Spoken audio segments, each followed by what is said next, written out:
My foster dad started calling my pregnant foster mom the tenant and throwing away her mail while she watched. When I asked why we never ate dinner together anymore, he looked at her belly and said, "Just easier this way." I stayed silent. That was 9 months ago. This morning, he was crying in court while the judge terminated his parental rights. My foster dad stopped loving his wife the moment she became pregnant, and at first I thought he was just scared, but then I realized something darker. 1 month ago, they were kissing until I'd tell them to get a room. 8 weeks later, her bump was starting to show, and he'd fake phone calls when she tried to cuddle on the couch. The recliner became his permanent spot, and I'd catch him staring at her belly with this expression of pure disgust. At the grocery store, he walked 5 feet ahead like he was ashamed of how she looked, leaving her to carry all the bags. Her shirt rode up once, showing stretch marks, and he audibly yewed. He started insisting she only wear baggy clothes around the house, claiming he couldn't see her looking like that. I'd catch him staring at her old photos, even outwardly asking her where this beautiful woman went. Every night, she'd still reach for him, but he slept on the edge, back turned, too grossed out to touch her. In the morning, she struggled with her shoes, but he stood there watching with that same disgusted look, as if her getting physically weaker was something to hate her for. I asked why we never ate dinner together anymore, but he looked directly at her belly. Just easier this way. He soon started introducing her as the kid's mom, instead of my wife, to anyone he met. His co-workers didn't even know she was pregnant until she visited for lunch. Then came my cousin's birthday party, which he turned into an opportunity to shame her. My aunt rushed over. "You must be so excited about the baby," but he stared at her belly with such hatred that my aunt stepped back. Someone asked about the due date, and he walked away mid-conversation, leaving her to answer alone. He wouldn't say, "We're pregnant." It was always, "She's pregnant." Someone said the baby might have his eyes and his jaw tightened like he was about to punch them. When Uncle Pete congratulated him on becoming a dad, he went silent and just stared at his wife like she was the ugliest woman in the world. I told someone I was excited to be a big brother. Big brother to her baby, he interrupted me. When it came dinner time and she wanted a second plate, he made a comment about her getting big enough. When her mom defended her and made her feel good about her body, he stood up and made a scene of leaving early. That's when he started taking over my bedtime. "Mom needs her rest," he said, taking over my bedtime once a week. Before I knew it, he was tucking me in every night. "Mom's tired from the baby" became his constant excuse, even when she was sitting alone wanting company. I'd try asking her questions, but he'd intercept. "Don't bother, Mom." When she couldn't play outside anymore because walking was harder, he'd shake his head. "Mom's different now, isn't she?" He pulled out old photos constantly, pointing at them. "Remember when Mom used to be fun? She forgot my practice once for a doctor's appointment, and he pounced on it. She only thinks about the baby now." Watching her struggle upstairs, gripping the rail, he'd turn to me. "See how slow she is? That's why we don't wait." The comments got darker. "You and me, we were fine before all this." Then, real parents always love their real kids more. At her baby shower, while she opened gifts, he pulled me aside. "After the baby comes, you'll be forgotten. That's what happens with real kids." Mom called me over to help, and he physically held me back. "She doesn't need you anymore. She has her baby." Soon, he stopped using her name entirely, calling her she or it when she was right there. The tenant to our neighbors. Removed her from Netflix, their bank account, phone plan, everything. He started throwing her mail in trash unopened, bills, appointments, cards from her sister. When she dropped her fork at dinner, he kicked it further away. I watched him throw her prenatal vitamins in the garbage while she watched. He hid her car keys when she had a doctor's appointment. I remember she started choking on water once, and he didn't even look up from the TV. I had to give her the Heimlich I'd learned in school. I remember she collapsed at Target, and he pretended not to notice. I had to call security, and we took her to the hospital. He didn't even show up. I remember she started experiencing abdominal pains, and he just turned the TV volume up to drown out her breathing. Then came my 7th birthday. Mom had decorated overnight and made pancakes despite barely sleeping. That's when Dad walked in. "You need to leave." Mom shook her head like she was pleading, but he continued. "Either you leave for the day, or I take him somewhere else. I can't stand being in the same house as you." She started crying. I ran to Mom, grabbed her legs. "I want to go with Mom," but he pulled me back hard. "No, you're staying." I was crying, trying to hold her. She wiped her tears and still knelt down despite her huge belly. She took my hands and hugged me. "Stay and have your party, sweetie. You've been too excited for it not to." He then dragged me back as I tried following her to the door. "Mom!" I screamed while he held me. He shut the door on her, and I pressed against the window watching her waddle to her car alone. That night, I couldn't sleep. I felt guilty about Mom missing my party, so I got her favorite cookies from the pantry, hoping to cheer her up. When I heard the shower running, I snuck in. I opened her nightstand drawer to leave the cookies as a surprise, but inside were papers, paternity test results, dated 5 months ago. I remembered that timing, exactly when Dad started becoming extremely hostile towards Mom. I scrolled through those results, and that's when I saw it. Probability of paternity, 0%. I didn't know what that meant, but I could tell it was something important. My hands were shaking so bad, I could barely hold the papers straight. The water shut off in the bathroom, and I quickly grabbed Elena's phone from her nightstand and snapped 3 photos of the test results before shoving everything back in the drawer. I ran back to my room and jumped under the covers just as Elena walked past my door. floor. Through the crack under my door, I watched her shadow stop at her dresser, and then I heard this weird gasp. She must have opened that drawer because next thing I heard was her crying real quiet and saying something I couldn't make out. The next morning, Marcus was making his coffee, while Elena threw up in the bathroom for like 10 minutes straight. He just turned the TV louder and kept watching sports highlights. I filled a glass with cold water and grabbed a washcloth from the hall closet and brought them to Elena, who was sitting on the bathroom floor looking super pale. She pulled me into this tight hug, and I felt tears dropping on my head. At breakfast, Marcus dropped this bomb on us about me switching schools. Elena's fork hit her plate hard, and she started to say something, but Marcus cut her off, saying it was already done, and I'd start Monday at some school 40 minutes away. Elena looked like she wanted to scream, but she just stared at her eggs. Later that afternoon, while Elena napped on the couch, I grabbed her phone and started scrolling through her texts. There were all these messages from someone saved as mom from like 2 months ago, begging Elena to come home and saying Marcus wasn't who she thought he was. The newer messages showed Elena asking for help, but then the replies just stopped completely. That weekend, Elena asked me to help fold the baby clothes she'd bought back when things were normal. Her hands shook when she pulled out this tiny pink onesie that said, "Daddy's girl," and she shoved it deep in the drawer like it burned her. She kept whispering stuff I couldn't really hear, except for one part about things not being meant to be. Monday night, Marcus came home with this stack of papers and made Elena sit at the kitchen table to sign them. I watched from behind the wall as she read through them, and her face went white as a sheet. She asked him straight up if this gave him full custody of me, if they separated, and his jaw got all tight, and he just told her to sign it. 3 days later was my first day at the new school, and the lady at the front desk kept saying how weird it was to get a transfer this late in the year from so far away. I memorized every street sign and landmark on that long bus ride, counting turns and watching for anything I could remember. The next week, Elena had her doctor appointment, and I begged to go with her. Marcus actually said yes, which surprised me. Dr. Hoffman took one look at Elena and asked about her weight loss and these bruises on her arms I hadn't noticed before. She sent me to the waiting room, but I could hear her asking Elena questions in this worried voice. Elena kept saying she just bruised easy and everything was fine. A few nights later, I heard Marcus on the phone in the garage, so I grabbed Elena's old tablet from behind the paint cans where I'd been hiding it and hit record. He was saying how Elena had nowhere to go because her family cut her off months ago and how my adoption wasn't final yet, and he needed more time to get everything in place. I put the tablet back and snuck to my room thinking about what he meant by getting things in place. That evening, I was doing my math homework at the kitchen table while Elena sat on the couch knitting a tiny yellow blanket for the baby. Marcus hadn't been home for dinner all week, and Elena kept looking at the door every time a car passed outside. She winced and grabbed her belly, and I ran over with the heating pad from the bathroom closet. She smiled at me while I plugged it in behind the couch and helped her position it against her back. She touched my face and said I was such a good boy and made me promise to always be good. The next morning, while Marcus was in the shower, I was looking for my library book in his office when I saw bank statements sticking out of the trash can. I wonder what Marcus is really trying to hide with those bank statements in the trash. There's something about the timing of finding those papers right after he talked about getting things in place that makes me think this goes deeper than just being a bad husband. I pulled them out and saw all these big withdrawals from their joint account with amounts like $500 and $800 every few days. At the bottom of the trash was Elena's debit card, cut into 4 pieces, and a letter from the bank saying her card was reported lost and a new one would be sent to the primary account holder. I put everything back exactly how I found it and went to school, but I couldn't stop thinking about how Elena had asked Marcus for grocery money yesterday, and he said they were tight on cash. That Sunday, James and Grace came over for dinner, and I helped Elena set the table while Marcus watched football in the living room. Elena was moving so slow, and James kept watching her with this worried look on his face. When we sat down to eat, Elena dropped her fork, trying to reach the salt, and Marcus grabbed it off the floor and put it on the counter. He told her she could eat with her hands since she couldn't handle utensils properly. James stood up so fast his chair scraped the floor, but Grace grabbed his arm and pulled him back down. Elena picked up her chicken with her fingers while tears rolled down her face, and nobody said anything for the rest of dinner. A week later, I woke up with a bad stomachache, and Elena let me stay home from school. She moved around the kitchen, slowly pulling out flour and sugar and her grandmother's old recipe box. She taught me how to cream butter and sugar together and showed me the exact way to roll the dough so the cookies would be perfect. She kept saying these recipes needed to be passed down and made me write everything in my notebook. We spent all morning baking, and she smiled more than I'd seen in weeks, even though she had to sit down every few minutes. Her phone buzzed on the counter, and I answered it because her hands were covered in flour. It was Rachel saying Elena needed to come in immediately about some concerning test results from her last appointment. Marcus walked in from the garage and took the phone from me and told Rachel that Elena was fine and they'd come to the regular appointment next week. He hung up and deleted the call from the phone history while Elena asked who it was, and he said it was just a telemarketer. The next day at school, I stayed after class and told Mrs. Smith that I was worried about my foster mom. She asked me gentle questions about what was happening at home, but I was scared to say too much because Marcus always said foster kids who cause trouble get sent away. She wrote her personal phone number on a piece of paper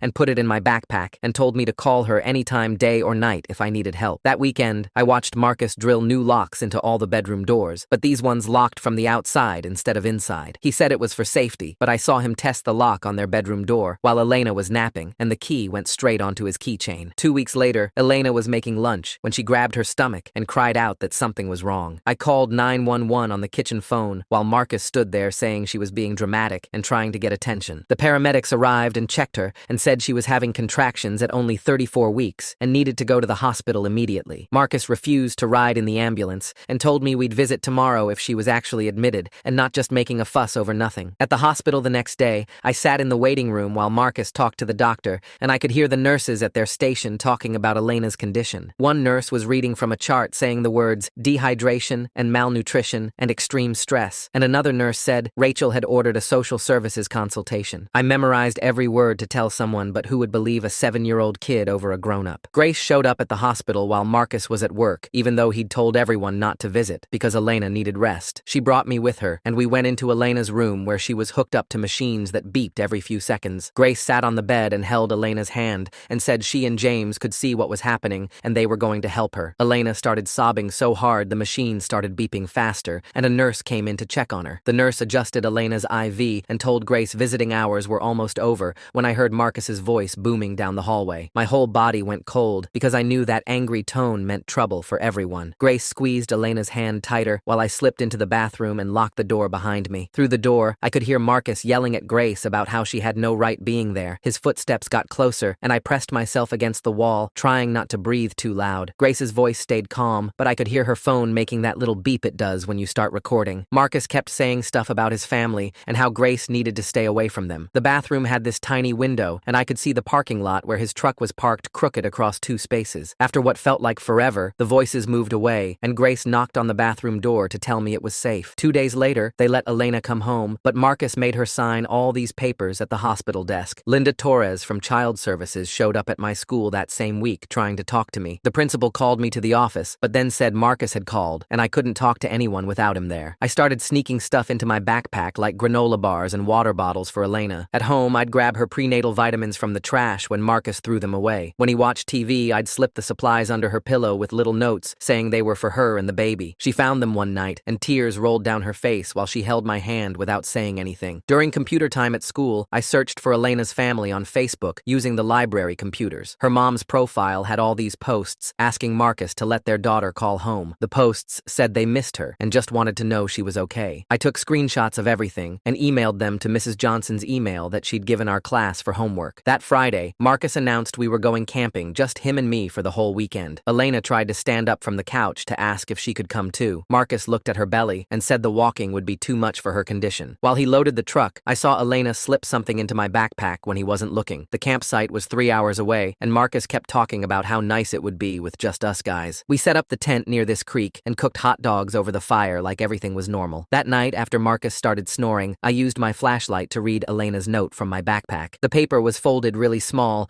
and her handwriting was shaky, but I could read it. She wrote about papers in the drawer and how the baby wasn't his and to be brave. At the bottom, she wrote that she loved me like her own son, and my chest felt tight. I realized she thought something bad might happen to her while we were gone. The next morning, Marcus made pancakes on the camping stove and started asking weird questions. He wanted to know if I'd be okay living with just him if something happened to Elena. He said some kids only have dads and they turn out fine and even better sometimes. I pretended to be excited about the idea while my brain tried to figure out how to protect Elena. When Marcus went to take a shower at the campground bathroom, I grabbed his phone from the tent. I texted Mrs. Williams from his phone saying Elena needed help and to check on her. Marcus came back before I could delete the message, but he didn't check his phone right away. We packed up Sunday morning and drove home with him singing along to the radio like nothing was wrong. When we pulled into the driveway, I saw the front door was open, which made my stomach drop. Marcus stepped over his own doorstep, and I ran inside to find Elena on the bathroom floor. She was holding her belly, and there was water all over the tiles around her. Marcus literally stepped over her to get his keys from the kitchen counter while she moaned in pain. I grabbed the house phone and called 911, screaming our address over and over until they said help was coming. Marcus tried to grab the phone from me, but I ran outside to the front yard, still yelling the address. The ambulance came in 8 minutes, but it felt like hours watching Elena on that bathroom floor. At the hospital, they rushed Elena to the delivery room and she begged them to let me stay with her. Marcus wouldn't go in because he said it wasn't his problem, but the nurses let me hold her hand. The doctor kept saying she was doing great, even though the baby was 5 weeks early. Elena squeezed my hand so hard it hurt, but I didn't let go even when she screamed. After 2 hours of pushing, the baby finally came out, and the doctor held her up for us to see. The baby had dark skin and curly black hair, and suddenly I understood everything about why Marcus hated Elena. The nurses cleaned the baby and wrapped her in a pink blanket while Elena cried happy tears. Elena named her Sophia and asked if I wanted to hold her first before anyone else. The baby was so tiny and warm, and her little fingers wrapped around my thumb when I touched her hand. Elena whispered that I was Sophia's brother, and I had to always protect her no matter what. The nurse took pictures of the three of us together with Elena's phone to save the moment. I noticed the doctor writing a lot of notes in Elena's chart about her condition and injuries. 2 days went by with Elena getting stronger and the nurses teaching her how to care for Sophia. Marcus finally showed up at the hospital, but he wouldn't even look at the baby. Marcus, stepping over Elena on the bathroom floor, takes the prize for coldest move ever. Most people step over puddles, not their pregnant wife having a medical emergency. The nurse brought him the birth certificate to sign, and he pushed it away. He told everyone in the room he wasn't the father and wasn't signing anything. The nurse called for Dr. Hoffman, who tried talking to him, but Marcus kept yelling about not being responsible for someone else's kid. Hospital security showed up when Marcus grabbed my arm and tried pulling me toward the exit while Elena was still hooked up to monitors. They blocked the door and told him he couldn't take me anywhere without proper documentation. Linda Torres from Child Services arrived an hour later with a thick folder of papers and 2 other people. She took me to a quiet room where a nice lady with glasses asked me questions while Linda wrote everything down. I showed them all the photos on my phone of the locks Marcus put on doors and Elena's bruises. I played the recordings from the tablet where Marcus called Elena horrible names and threatened her. Linda's face got more and more serious as she looked through everything. The lady with glasses asked if I felt safe going home with Marcus, and I shook my head no. Grace and James showed up that afternoon with a bag of clothes and some of my toys from home. Grace hugged me tight and whispered that they'd been watching everything too and taking pictures at family dinners. James pulled out his phone and showed me photos he'd secretly taken of Elena's black eyes and the bruises on her arms. He'd been documenting everything for months without Marcus knowing. The next morning, Marcus burst into the hospital with a man in a suit who said he was Marcus's lawyer. The lawyer waved papers around saying Marcus had legal guardianship and I had to leave with them immediately. Linda stood between them and me and said there was an active investigation into abuse and neglect. Marcus's face turned red and he started threatening to sue the hospital, Child Services, and everyone else in the room. The lawyer kept repeating that Elena had signed the papers giving Marcus full custody rights. Security had to escort them out when Marcus started pushing chairs and yelling. That night, Linda drove me to a house across town where an older couple was waiting on the porch. They were my emergency foster parents and seemed nice but confused about the whole situation. The woman showed me to a small bedroom with dinosaur sheets and said I could call them Mr. and Mrs. Johnson. I couldn't sleep at all, thinking about Elena and Sophia alone in the hospital without me there to help. Around midnight, I called Mrs. Brown from the phone in the kitchen, and she promised she'd visit Elena first thing in the morning. Mrs. Davis from down the street picked me up early and drove me back to the hospital before the custody hearing. Elena was sitting up in bed feeding Sophia, and she looked so tired but determined when she saw me. She reached out her free hand and pulled me close. "I'm going to fight for you," she said quietly. "For both of you. I'm done being afraid." We had to leave for family court an hour later, where Marcus's lawyer stood up and argued I should go home immediately. He kept talking about the signed papers and how Marcus had been my guardian for years without any problems. Linda presented a stack of evidence, including the photos, recordings, and statements from neighbors about the abuse. The judge looked through everything slowly, while Marcus sat there glaring at Elena. After what felt like forever, the judge said I would stay in temporary foster care while they investigated everything properly. Marcus slammed his fist on the table and stormed out of the courtroom with his lawyer following behind. That afternoon, a different man came to Elena's hospital room and introduced himself as David Park, her new attorney. Grace and James were paying for him, and he seemed really smart and organized. He sat down with Elena and went through all the guardianship papers page by page. "These were signed under duress," he explained. "We can fight this." He took photos of all Elena's injuries and wrote down everything she told him about the abuse. The Johnsons brought me to visit Elena and Sophia every single day after that. I learned how to hold Sophia's bottle just right and would sing the songs Elena taught me when Sophia cried. The nurses all smiled and said I was such a good big brother to her. One nurse named Patricia slipped me a piece of paper with her phone number and whispered to call if I ever needed anything. 3 days later, I was in Elena's room when an older woman rushed in crying. Elena gasped, and they hugged for so long while both sobbing. It was Elena's mom who'd flown in from California after Mrs. Miller had tracked her down and called her. Elena's mom pulled out her phone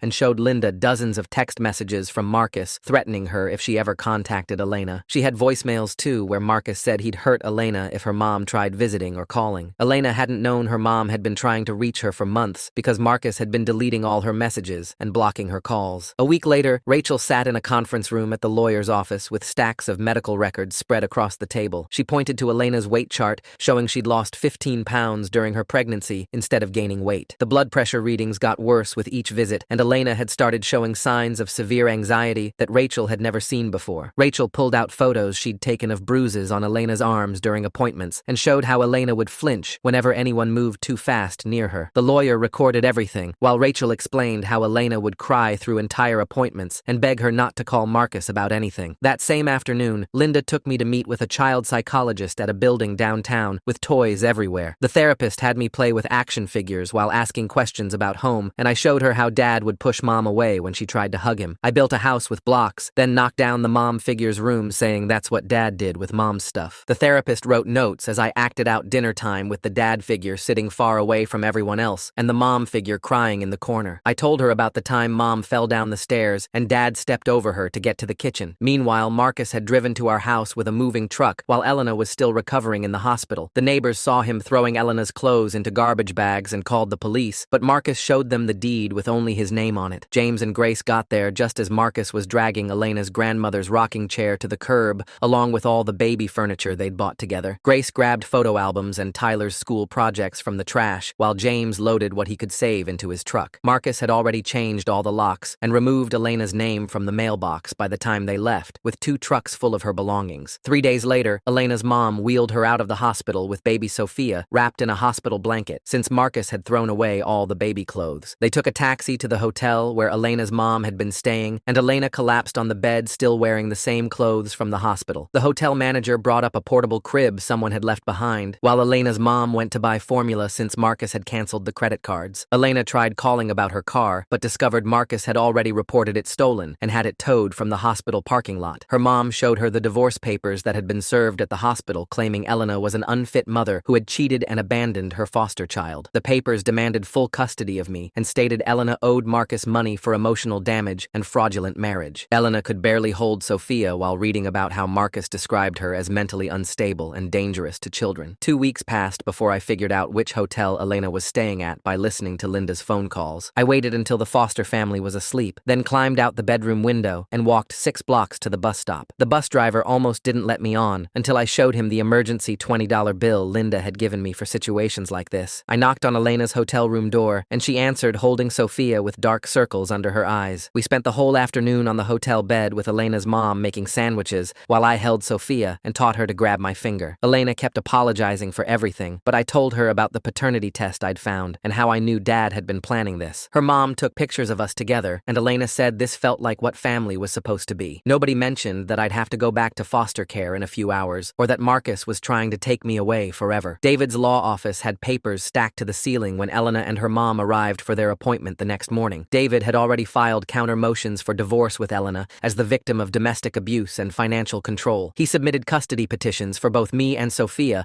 along with emergency requests for spousal support, since Marcus had left Elena with nothing. The criminal charges included domestic abuse, neglect of a pregnant woman, and theft of Elena's personal property. David showed them how Marcus had hidden money in offshore accounts and had been planning this for months before Sophia was even born. The legal battle was officially starting, and David warned them Marcus would fight dirty using his money and connections. 3 days later, the school secretary found me in the library when she said someone was here to see me. Marcus stood in the hallway despite the restraining order that said he couldn't come within 500 feet of me. He grabbed my shoulders and said Elena didn't want me anymore now that she had her real baby. Marcus showing up at school despite that restraining order makes me really curious about what he thinks he's doing right now. Does he actually believe Elena doesn't want Tyler anymore? Or is he just saying whatever he thinks will work? He kept saying she chose Sophia over me, and that's why she hadn't fought to keep me. The security guard heard me screaming and pulled Marcus away while he kept yelling that Elena abandoned me. Mrs. Wilson held me in the principal's office while we waited for Linda, and I couldn't stop shaking. The police took Marcus away, but the damage was done because I kept hearing his words about Elena choosing her real baby. 2 weeks after that, James sat in another conference room telling lawyers about his brother's behavior over the years. He brought bank statements showing Marcus had been moving money around since before Elena got pregnant. James described how Marcus had always been controlling, but it got worse when he found out Elena was pregnant with another man's baby. He told them about family dinners where Marcus would humiliate Elena Elena and how he'd seen Marcus push her when he thought nobody was watching. James's voice cracked when he admitted he should have done something sooner, but he'd been afraid of his brother. The lawyer asked if James would testify in court, and James said he'd do whatever it took to help Elena and me. Grace sat beside him, holding his hand, while he explained how Marcus had been planning this whole thing to destroy Elena. The next Monday, Linda drove me to the CPS office for my supervised visit with Marcus in a small room with toys and a two-way mirror. Marcus sat across from me, trying to act like the perfect dad, while the social worker took notes in the corner. He kept saying Elena was going to give me up for adoption now that she had Sophia and didn't need a foster kid anymore. He told me she'd already started the paperwork to get rid of me and find a family who actually wanted me. I remembered the recording device Linda had given me hidden in my pocket and pressed the button while Marcus continued. He said, Elena only kept me around for the foster care checks, and now that she had a real baby, she was done pretending. Marcus didn't notice the red light blinking in my pocket while he tried to convince me Elena never loved me. The social worker finally ended the visit when she saw me crying, but the device had recorded everything Marcus said. Later that week, David called Elena's mom with news that made them both go silent on the phone. His investigator had discovered Marcus never actually filed the adoption papers for me, despite telling everyone the adoption was finalized. All those months when Marcus said I was officially their son were lies, and I'd been in legal limbo the whole time. The foster care payments had been going to Marcus, but he'd never done the paperwork to make me legally theirs. This meant Elena could petition for custody on her own without needing Marcus's permission or involvement. David said this changed everything because Elena could fight for me separately from the divorce proceedings. The next week, David tracked down Sophia's real dad through hospital records and social media searches. He was some guy named Alex who Elena dated for like 3 months after she and Marcus broke up the first time years ago. Alex showed up at David's office wearing work clothes and looking confused about why he was there. David showed him the paternity test results and explained the whole situation with Marcus and the abuse. Alex signed papers giving up any rights to Sophia without even asking to see her. He told David he had his own family now and didn't want any part of this mess. David said that was actually good for us because it meant one less person who could fight for custody. I started seeing a therapist twice a week at this place downtown with toys and art supplies everywhere. The therapist lady asked me to draw my family, and I drew Elena holding Sophia with me standing next to them. I put Marcus in the corner as this dark cloud thing hovering over us. She asked me to draw more pictures, and I always put Elena and Sophia in the middle with bright colors. Marcus was always this shadow or monster thing on the edges. She wrote lots of notes while I drew and played with the toys. 3 weeks later, we had to go to court for a custody hearing about me. Marcus's lawyer stood up and said Elena cheated on Marcus and lied about the baby. He said she committed fraud by letting Marcus think the baby was his. David jumped up with a whole folder of evidence showing Marcus knew about the paternity test 5 months ago. He had copies of Marcus's internet searches about paternity tests from way before Sophia was born. He showed the judge Marcus's credit card records buying the test himself. The judge looked through all the papers and said she wanted a full investigation into everything. She scheduled another hearing for next month and told both lawyers to get all their evidence ready. A month later, David got this call from a forensic accountant he'd hired to look into Marcus's finances. Turns out Elena's grandma had left her money when she died 2 years ago, but Elena never knew about it. Marcus had been taking money from that account the whole time using Elena's information. The accountant found over $50,000 missing with Marcus's name on the withdrawals. David filed criminal charges that same day for theft and fraud. 2 weeks after that, I had to talk to the judge in her office with just a child advocate there. The judge asked me where I wanted to live, and I told her with Elena and Sophia. I showed her all the recordings I'd made on my tablet of Marcus being mean to Elena. I had photos I'd taken of Elena crying and Marcus ignoring her when she needed help. The judge looked at everything and said I was very brave for documenting all this. She said the decision would take time, but she understood what I wanted. That night, Marcus showed up at the hotel where Elena's mom was staying, even though the restraining order said he couldn't come near any of us. He pounded on the door screaming about how I was his son and Elena had no right to take me. Elena's mom called 911 while Elena held Sophia and I hid in the bathroom. I could hear him kicking the door and yelling that he'd kill Elena if she didn't give me back. The police showed up fast with their sirens on, and I watched from the window as they put him in handcuffs. He kept fighting them and screaming my name while they pushed him into the police car. With Marcus in jail waiting for his bail hearing, Elena asked the court for emergency custody of me. The judge granted it right away since Marcus was locked up and couldn't take care of me anyway. Grace helped Elena rent this small apartment, and I moved in with Elena and her mom and Sophia. I helped take care of Sophia every day